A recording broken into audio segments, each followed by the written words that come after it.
తాకట్టులో ఉన్న బంగారాన్ని విడిపించి ఆ రోజున్న మార్కెట్ ధర కట్టి మిగిలిన డబ్బును మీకు అందిస్తుంది ఎస్వీఎస్ గోల్డ్.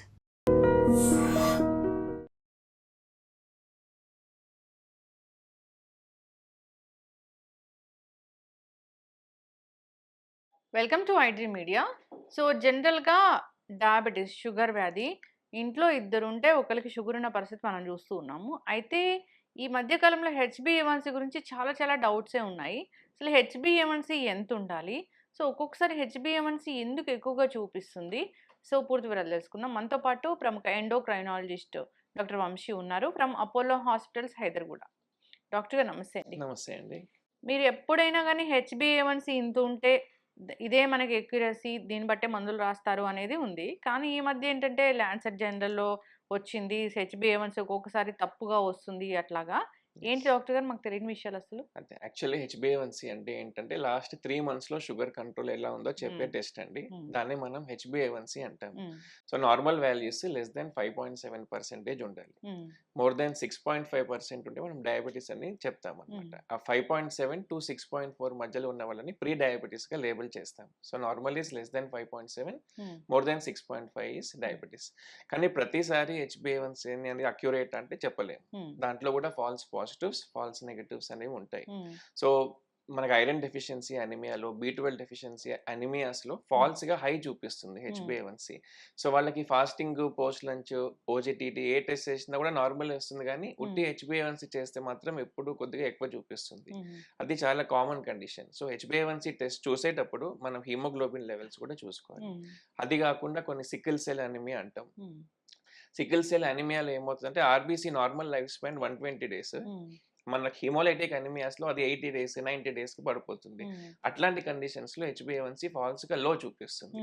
సో ఈ హెచ్బిఏవన్సీ అంటే కూడా ఆర్బీసీ లైఫ్ స్పాన్ మీద డిపెండెంట్ ఉంటుంది. సో నార్మల్ 120 డేస్, మనకి అనిమియాస్లో 120 డేస్ కాస్త 150, 160 అవుతుంది కాబట్టి ఫాల్స్గా హై చూపిస్తుంది. హిమోలైటిక్ కండిషన్స్ ఎక్కడైతే ఆర్బీసీస్ బ్రేక్ అయిపోతాయో ఆ కండిషన్స్లో ఫాల్స్గా లో చూపిస్తుంది. ఇప్పుడు లేకుంటే విటమిన్ సి వేసుకుంటారు కొంతమంది. అట్లాంటి కండిషన్స్లో కూడా ఆస్కార్బిక్ యాసిడ్ హెచ్బిఏవన్సీలో ఇంటర్ఫియరెన్సెస్ ఉంటాయి. సో ఒక పేషెంట్ ని కంప్లీట్ గా చూడాలి. Haemoglobin values, patient symptoms, fasting, post lunch అన్ని చూసుకొని మనం వి విల్ లేబుల్ యాస్ డయాబెటికా కాదా, ఇవన్నీ ఫ్యాక్టర్స్ పరిగణలో తీసుకొని will depend on the test. అంటే మొత్తము కంప్లీట్ బ్లడ్ పిక్చర్ అంతా చూస్తారు. కంప్లీట్ బ్లడ్ పిక్చర్ తో కూడా కోరిలేట్ చేసుకోవాలి ఆల్వేస్ హెచ్బిఏవన్సీ. ఎస్పెషల్లీ ఆ ఫాస్టింగ్, పోస్ట్ లంచ్ కి హెచ్బిఏవన్సీ వాల్యూస్ కి సంబంధం లేనప్పుడు అవి ఎక్కువ ఉండి ఇది నార్మల్ ఉన్నా, ఇది ఎక్కువ ఉండి అవి నార్మల్ ఉన్నా, హిమోగ్లోబిన్ ఇవన్నీ కూడా చూసుకోవాలి. ఇప్పుడు 5.7 టు 6.4 వరకు డాక్టర్ గారు, 6.4 ఉంటే 6.4 ఉన్నా కూడా more than or equal to 6.5 we call it as diabetes, we label as diabetes. ఆ మిగతా 5.7 టు 6.4 ప్రీ డయాబెటిస్ అంటాం. ప్రీ డయాబెటిస్ కూడా equal important. Pre diabetes stage లో కనుక మనం జాగ్రత్త పడకుంటే దట్ ఈవెన్చువల్లీ డయాబెటిస్ లో ల్యాండ్ అవుతారు. ప్రీ డయాబెటిస్ లో కూడా డయాబెటిక్ కాంప్లికేషన్స్ అన్ని కూడా రావచ్చు పేషెంట్స్ కి. కార్డియాక్ ఇష్యూస్ రావచ్చు, డయాబెటిక్ న్యూరోపతి, రెటినోపతీస్ అన్ని కూడా రావచ్చు. So pre diabetes is equally important, neglect చేయొద్దు.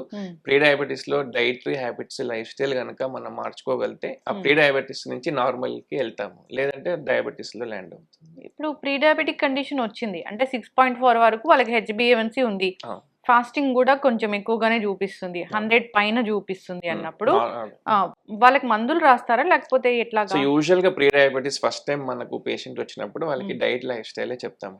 సో డైట్ ఇంపార్టెంట్, కార్బోహైడ్రేట్స్ తగ్గించాలి, రైస్ ఒకటే పూట తీసుకోవాలి. Plate method is the common method, diabetics కి అడ్వైస్ చేస్తాము.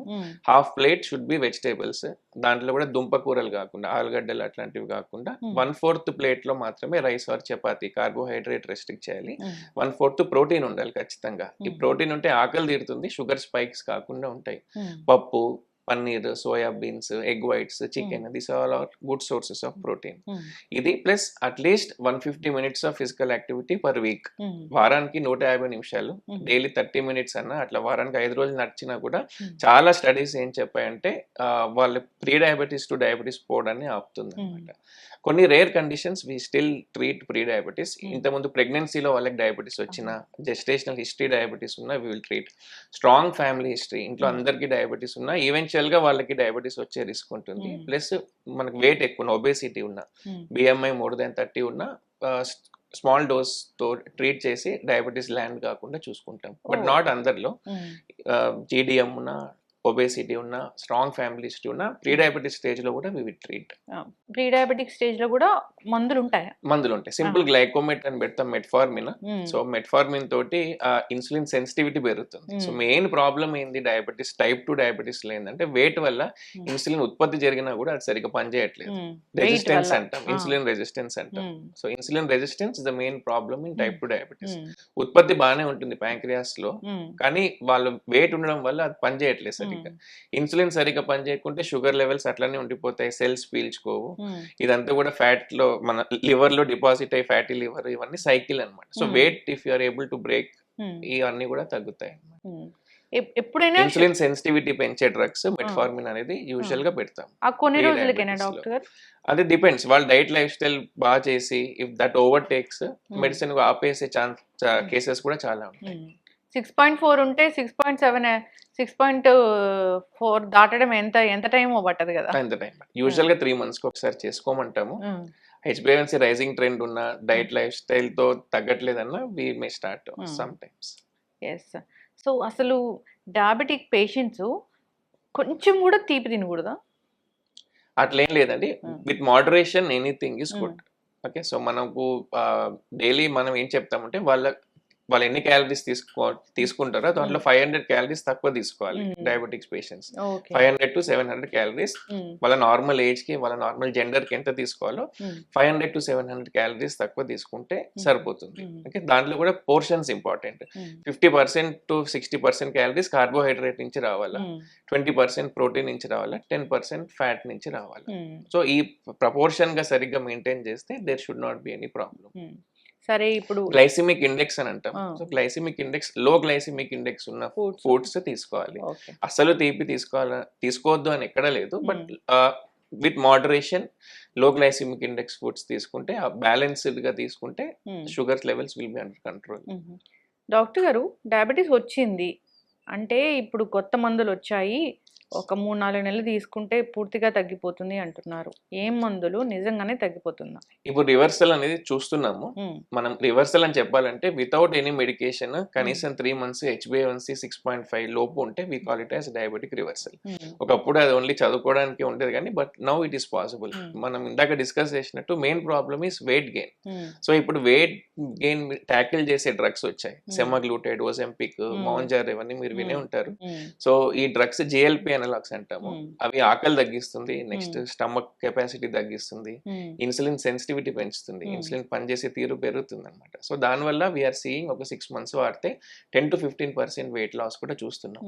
సో ఆటోమేటిక్ గా వెయిట్ లాస్ అయితే we're tackling the main problem in type 2 diabetes. Weight loss అయితే ఇన్సులిన్ సెన్సిటివిటీ పెరిగి ఇన్సులిన్ పనిచేసే తీరు పెరుగుతుంది కాబట్టి sugars are also getting under control. General గా కూడా ఓన్లీ డ్రగ్స్ హెల్ప్ చేయవు. ఎప్పుడైనా diet lifestyle comes first in diabetic management. ఇవన్నీ అడిషనలే, బట్ చూస్తున్నాం diabetic reversal we're seeing now because of these kind of drugs. ఇప్పుడు మీరు ఎవరికైనా ఈ పేషెంట్ కి డయాబెటీస్ లేదు అని చెప్పాలంటే వాళ్ళు ఒక 6 months పాటు మెయింటైన్ చేయాల్సిందే. ఏది HbA1c 6.4 వరకు డయాబెటిక్ రివర్సల్ అనాలంటే. లేదు అంటే 5.7 లోపు, బట్ ఈవెన్ 6.5 కన్నా they are able to maintain diet lifestyle alone, we call it as reversal. Okay, reversal అవుతుంది డాక్టర్? అవుతుంది, చూస్తున్నాం. ఓకే, అదే మెయిన్ వెయిట్ మనం ట్యాకిల్ చేయగలిగితే డయాబెటిక్ రివర్సల్ ఇస్ పాసిబుల్. ఈ డ్రగ్స్ అనే కాదు, మీ డైట్ లైఫ్ స్టైల్ తో చేసుకున్నా కూడా డయాబెటిక్ రివర్సల్ ఇస్ పాసిబుల్. పూర్తిగా మందులు మానేసే ఎంత రేంజ్కి వెళ్ళొచ్చు? మానేసే రేంజ్ కూడా వెళ్ళొచ్చు. ఓకే, ఇప్పుడు ఫ్యాట్ అంటే ఎప్పుడు ఇక్కడ పొట్ట దగ్గర ఫ్యాటే ఎక్కువగా మన షుగర్ కి కాజ్ అవుతుంది అంటున్నారు. ఎందుకు డాక్టర్? మనకు 2 types ఆఫ్ ఫ్యాట్ ఉంటుంది. ఒకటి సబ్క్యూటేనియస్ ఫ్యాట్ అంటే స్కిన్ కింద ఉండే ఫ్యాట్, ఇంకోటి విజరల్ ఫ్యాట్ అంటాం. విజరల్ ఫ్యాట్ అంటే పొట్ట చుట్టూ లోపల ఉండే ఫ్యాట్. అబ్డామినల్ ఆర్గన్స్ చుట్టూ ఉండే ఫ్యాట్ ని ఇంట్రా అబ్డామినల్ ఫ్యాట్ అంటాం. ఆ ఫ్యాట్ ఈస్ హైలీ డేంజరస్. ఆ ఫ్యాట్ చాలా యాక్టివ్ ఉంటుంది. సో ఆ ఫ్యాట్ అంతా బ్రేక్ డౌన్ అయ్యి ఫ్యాటీ యాసిడ్స్ అంటాము. ఫ్యాటీ యాసిడ్స్ వల్ల లివర్ లో కొలెస్ట్రాల్ చేరుతుంది, ఫ్యాటీ లివర్, మా ఇన్సులిన్ రెసిస్టెన్స్, ఈ సైకిల్ అంతా కంటిన్యూ అవుతుంది. సో స్కిన్ కింద ఉండే ఫ్యాట్ ఈస్ ఆల్వేస్ గుడ్, ఈ పొట్ట చుట్టూ ఉండే ఫ్యాట్ ఈస్ బ్యాడ్. ఈ ఫ్యాట్ వల్లనే కార్డియాక్ ఈవెంట్స్ కానీ, డయాబెటీస్ కానీ ఇవన్నీ వస్తాయి. So intra abdominal fat is always bad, అది యాక్టివ్ ఉంటుంది. జనరల్ గా కూడా డయాబెటిక్ పేషెంట్స్ ఫాలో అప్ అనేది చాలా చాలా ఇంపార్టెంట్ అని చెప్తూ ఉంటారు. అసలు ఎన్నాళ్ళకి ఒకసారి రావాలి? ఎస్. సో డయాబెటీస్ అంటే షుగర్ కంట్రోల్ ఒకటే కాదు. సో హ్మ్. డయాబెటీస్ వల్ల వచ్చే కాంప్లికేషన్స్ ని కూడా మనం స్క్రీన్ చేయాలి. హ్మ్. అది 2 టైప్స్ ఉంటది. మైక్రోవాస్కులర్ అంటే స్మాల్ బ్లడ్ వెసిల్స్ ఎఫెక్ట్ అయ్యే complications. Neuropathy, retinopathy, kidneys effect అవ్వడం, హ్మ్. రెటినా ఎఫెక్ట్ అవ్వడం, కాళ్ళ మంటలు అవన్నీ చెప్తారు కదా. సో ఆ కాంప్లికేషన్స్. హ్మ్. నెక్స్ట్ మైక్రోవాస్కులర్ కాంప్లికేషన్స్ అంటే స్ట్రోక్స్, హార్ట్ Hmm. అటాక్స్ ఇట్లాంటివి. సో డయాబెటిక్ పేషెంట్ వచ్చినప్పుడు షుగర్ కంట్రోల్ ఒకటే కాదు, Hmm. డయాబెటిక్ కాంప్లికేషన్స్ కూడా స్క్రీన్ చేయాలి. Hmm. పేషెంట్ వచ్చినప్పుడు న్యూరోపతి ఉందా చూస్తాము, Hmm. ఫండస్ ఎగ్జామినేషన్ చేస్తాము, Hmm. రెటినోపతి, యూరిన్లో ఏమన్నా ప్రోటీన్ పోతుందా వి Hmm. విల్ టెస్ట్, వాళ్ళ సిమ్టమ్స్ బట్టి కార్డియాక్ ఎవాల్యుయేషన్ ఇవన్నీ Hmm. కూడా చేస్తాము. Hmm. సో కనీసం ఒక 3 to 6 months Hmm. Fasting, post lunch, హెచ్బిఏవన్సి, Hmm. Neuropathy examination, Hmm. Fundus yearly once అన్న ఒకసారి చూసుకోవాలి. యూరిన్ లో ప్రోటీన్ ఏమైనా వెళ్తుందా కూడా ఇయర్లీ వన్స్ అన్న ఒకసారి చూసుకోవాలి. గుండె చెకప్ కూడా చేయించుకోవాల్సింది. గుండె చెకప్ వాళ్ళకి సిమ్టమ్స్ ఉంటే చేయిస్తాము, లేకుంటే హార్ట్ ఫెయిల్యూర్ కి స్క్రీన్ చేస్తాం. ఒక్కసారి డయాబెటిక్స్ లో టిపికల్ గా అందరికి వచ్చినట్టు పెయిన్ రాదు, రాదండి. వాళ్ళకి న్యూరోపతి ఉంటుంది కాబట్టి. Hmm. అందుకని సిమ్టమ్స్ ఉన్నా లేకున్నా కూడా సమ్ టైమ్స్ ఆయాసం వచ్చినా, ఏ నాన్ స్పెసిఫిక్ సిమ్టమ్ వచ్చినా కూడా will screen for cardiac issues. Heart failure screening అంటే ఎట్లాంటి టెస్ట్లు ఉంటాయి? ఎన్టీ ప్రో బిఎన్పి అని ఒక టెస్ట్ ఉంటుందండి, దాన్ని వి విల్ స్క్రీన్. అంటే blood test. American blood test, American diabetic association కూడా ఆ టెస్ట్ ఇంక్లూడ్ చేసింది, కంపల్సరీ స్క్రీన్ చేయాల్సింది దాంట్లో.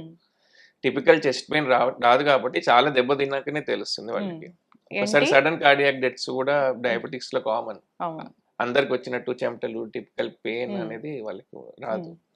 ఎన్టీ ప్రో బిఎన్పి అని టెస్ట్ ఫర్ హార్ట్ ఫెయిల్యూర్, అది కూడా ఒక స్క్రీన్ చేస్తాం. ఈ కాంప్లికేషన్స్ అన్ని కూడా స్క్రీన్ చేయాలి. షుగర్ లెవెల్స్ కంట్రోల్లో పెట్టుకోవాలి. ఎప్పుడు కాళ్ళల్లో ఒక టింగ్లింగ్ సెన్సేషన్ ఉంటుంది అనేది చెప్తూ ఉంటారు, అది ఎట్లా తగ్గిస్తారు డాక్టర్ గారు? అదే డయాబెటిక్ న్యూరోపతి అంటే 30% ఆఫ్ డయాబెటిక్ పేషెంట్స్ కి ఉంటుంది. అది మల్టీ ఫ్యాక్టర్, చాలా ఫ్యాక్టర్స్ విల్ కాంట్రిబ్యూట్ టు ఆ టింగ్లింగ్. ఒకటి షుగర్ కంట్రోల్ లేకపోవడం, next hyper tension, next cholesterol, next alcoholism, next B12 deficiencies. So vegetarians లో కానీ మెట్ఫార్మిన్ అన్నాను కదా, ఆ టాబ్లెట్ వాడే వాళ్ళలో కూడా B12 డెఫిషియన్సీస్ ఉంటాయి. సో ఇవన్నీ కూడా మనం కరెక్ట్ చేసుకోవాలి. Sugar control, BP, cholesterol, alcohol అవన్నీ అవాయిడ్ చేయడం, B12 ఇవన్నీ సప్లిమెంట్స్ చేస్తే 90% వాళ్ళలో తగ్గుతుంది. ఇంకా లేకుంటే న్యూరోపతిక్ స్పెసిఫిక్ డ్రగ్స్ కూడా ఉంటాయి, సిమ్టమ్స్ తగ్గించడానికి డ్రగ్స్ కూడా ఉంటాయి. డాక్టర్ గారు, ఈ మెట్ఫార్మిన్ వాడే వాళ్ళు చాలా మంది ఒక కాంప్లికేషన్ చెప్తూ ఉంటారు, వాళ్ళకి ఎప్పుడు డయేరియా ఉంటుంది అని. దాన్ని ఎట్లా తగ్గిస్తారు? డయేరియా ఇస్ కామన్ అండి. మెట్ఫార్మిన్ తోటి gastrointestinal side effects are common. So దానికి మనం ఏం చేస్తామంటే స్టార్ట్ చేయడం తక్కువ డోస్ తో స్టార్ట్ చేస్తాం. 2 grams వరకు వెళ్ళొచ్చు ఫుల్ డోస్. ఇవి యూజువల్లీ స్టార్ట్ 500 mg తో స్టార్ట్ చేసి స్లోగా పెంచుకోవడం ఒకటి. ఇంకోటి సస్టైన్ రిలీజ్ టాబ్లెట్ పెడతాము.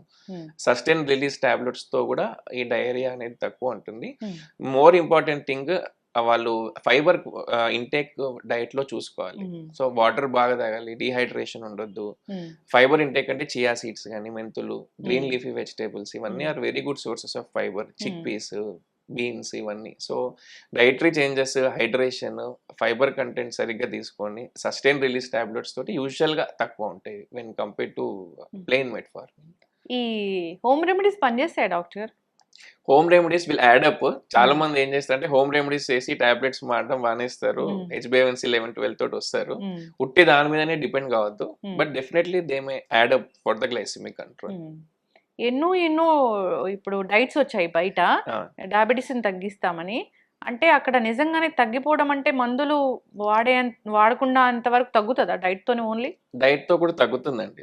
బ్యాలెన్స్డ్ డైట్, ఇందాక మనం డిస్కస్ చేసినట్టు, whatever may be the form, balanced diet తీసుకొని రెగ్యులర్ ఫిజికల్ యాక్టివిటీ చేస్తే diabetes will be under control. ఇప్పుడు ఒకప్పుడు మాటేనా డయాబెటీస్ వస్తే జీవితాంతం మందులు వాడాల్సిందే అని?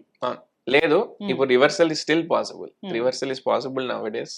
ఈ మౌంజారో, సెమాగ్లూటైడ్ ఈ డ్రగ్స్ వచ్చాక అదే మనం main pathology weight gain address చేస్తున్నాం కాబట్టి డయాబెటిక్ రివర్సల్ అనేది చూస్తున్నాం.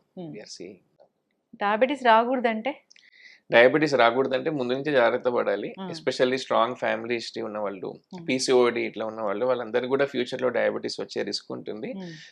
Regular physical activity, diet cautious ఉంటే we can prevent diabetes.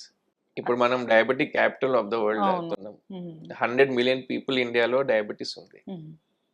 Doctor గారు, ఇప్పుడు ఏ ఏజ్ నుంచి డయాబెటీస్ కోసం టెస్ట్ చేసుకోవాలి? అదే. ఇప్పుడున్న సో సిచ్యువేషన్‌లో? డయాబెటీస్ లో చాలా రకాలు ఉంటాయండి. హ్మ్. టైప్ 1, 2, 3, 4. 1 అంటే చిన్న పిల్లల్లో వస్తుంది. హ్మ్. వాళ్ళలో అసలు ఇన్సులిన్ ఉత్పత్తి అనేది జరగదు. హ్మ్. ఆటో ఇమ్యూన్ చిన్న పిల్లల్లో వస్తుంది. But type 2 is most common కాబట్టి హ్మ్. ఒకప్పుడు 45 ఇయర్స్ నుంచి టెస్ట్ చేసుకోమనేవాళ్ళు. హ్మ్. ఎవ్రీ 3 ఇయర్స్ కన్నా. ఇప్పుడు 30 ఇయర్స్‌కే తగ్గించారు ఆ హ్మ్. ఏజ్. హ్మ్. బికాస్ చిల్డ్రన్ మన బిలో 30 కూడా డయాబెటీస్ ఇన్సిడెన్స్ బాగా పెరుగుతుంది కాబట్టి హ్మ్. 30 ఇయర్స్ పైబడిన వాళ్ళు కనీసం ఎవ్రీ 3 ఇయర్స్ కన్నా ఒకసారి డయాబెటీస్‌కి చూసుకోవాలి. అది కాకుండా ఓవర్ వెయిట్ ఉన్నవాళ్ళు, స్ట్రాంగ్ ఫ్యామిలీ హిస్టరీ ఉన్నవాళ్ళు, పీసీఓడీ ఉన్నవాళ్ళు, ఇంతకుముందు ప్రెగ్నెన్సీలో డయాబెటీస్ వచ్చిన వాళ్ళు ఇంకా తక్కువ ఏజ్ నుంచే స్క్రీన్ చేసుకోవాలి. ఒక్కసారి నార్మల్ ఉంటే ఎవ్రీ 3 ఇయర్స్ రిపీట్ చేసుకోవచ్చు. ప్రెగ్నెన్సీలో డయాబెటిస్ వచ్చి తగ్గిపోతే మళ్ళీ వచ్చే అవకాశం వచ్చే ఉంటదా? అవకాశం డెఫినెట్‌లీ ఉంటుంది. వాళ్ళు జెస్టేషనల్ డయాబెటీస్ వస్తే ఎనీ టైం వాళ్ళకి టైప్ 2 డయాబెటీస్ రావచ్చు. హ్మ్. అందుకని ఇయర్లీ ఒక్కసారన్నా వాళ్ళని టెస్ట్ చేసుకోమంటాం మేము. హ్మ్. వెయిట్ గెయిన్ అవ్వకుండా చూసుకోవాలి. వెయిట్ గెయిన్ అవ్వకుండా చూసుకోవాలి. వెయిట్ గెయిన్ అవుతే ఇన్సులిన్ రెసిస్టెన్స్ వస్తది. రెసిస్టెన్స్ ఆ! వస్తుంది. సో, దాన్ని వాడకపోవడం వల్ల ఇవన్నీ ఇష్యూస్ అనేవి వస్తూ Yes. ఉంటాయి. యెస్. చక్కటి ఇన్ఫర్మేషన్ డాక్టర్ గారు. ఫాలో అవ్వాలని కోరుకుందాం. హెచ్‌బీఏ1సీ అందరూ కూడా జనరల్‌గా హెచ్‌బీఏ1సీ ఫాస్టింగు, పోస్ట్ పాండియల్ ఇవి చేసుకొని సో, మాకు ఉందేమో అట్లా అనుకుంటూ ఉంటారు. కనీసం డాక్టర్ దగ్గరికి కూడా వెళ్ళరు. అవును. అట్లా కాకుండా వాళ్ళు మొత్తం బ్లడ్ టెస్ట్‌లు ఎన్నైతే చెప్తారో డాక్టర్స్ అవన్నీ చేయించుకుంటేనే అది ఎక్యురసీ అనేది ఉంటుంది. వచ్చిన Yes. Test Yes. అనేది. Doctor Yes. చెప్పిన దాన్ని బట్టే మనకి Yes. ఉందా డయాబెటిస్ లేదా అనేది తెలుస్తుంది. అవును. ఇప్పుడు మంచి మంచి మందులొచ్చాయి. డయాబెటిస్‌ని రివర్స్ చేసుకోవచ్చు. భయపడాల్సిన పని లేదు. హెల్తీ లైఫ్ స్టైల్ అనేది చాలా చాలా ఇంపార్టెంట్. ఫాలో అవ్వాలని కోరుకుందాం డాక్టర్ గారు. చాలా చక్కటి ఇన్ఫర్మేషన్. Thank you. ధన్యవాదాలు. And for more videos, Please subscribe to iDream. Please subscribe to iDream. Please subscribe iDream. And please subscribe to iDream. For more videos, subscribe to iDream. please like, share, and subscribe to the channel. Congratulations, iDream. subscribe to iDream. Subscribe to iDream. So subscribe to iDream Media. iDream ki iDream team అందరికి huge congratulations. Please subscribe iDream Media. Please subscribe to iDream. Subscribe iDream. Please subscribe to iDream. iDream అంటే నా కళల ఛానల్ను subscribe చేసుకున్న నోరు తిరుగుతలేదు. మీరైతే గంట గుర్తు కొట్టండి. For more such videos, please subscribe to iDream. Subscribe to iDream. Please subscribe to iDream. Please subscribe iDream Media. Please do subscribe to iDream. Please subscribe to iDream Media. For best entertainment and information, please subscribe iDream. And don't forget to subscribe to iDream.